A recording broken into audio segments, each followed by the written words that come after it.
டாடா நானோ என்பது இந்திய தொழில்துறையின் ஒரு தைரியமான கனவாக பார்க்கப்படுகிறது.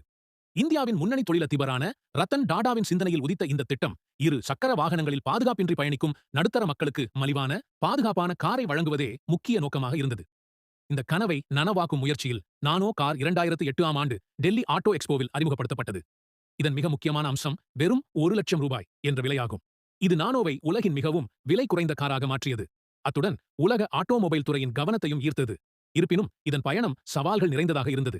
மேற்கு வங்கத்தின் சிங்கூரில் தொடங்கவிருந்த தொழிற்சாலை நிலப்பிரச்சனைகள் காரணமாக குஜராத்தின் சனந்த் பகுதிக்கு மாற்றப்பட வேண்டியிருந்தது.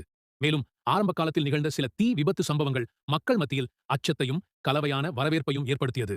விலை குறைவாக இருந்தாலும் எதிர்பார்த்த விற்பனை இலக்கை நானோவால் அடைய முடியவில்லை. இதன் விளைவாக டாடா மோட்டார்ஸ் நிறுவனம் 2018ஆம் ஆண்டு இந்த சிறிய காரின் உற்பத்தியை நிறுத்தியது. ஆனாலும் டாடா நானோ சாமானிய மக்களின் கார் கனவை நோக்கி எடுக்கப்பட்ட ஒரு துணிச்சலான மற்றும் வரலாற்று முயற்சி என்பதில் எந்த சந்தேகமும் இல்லை.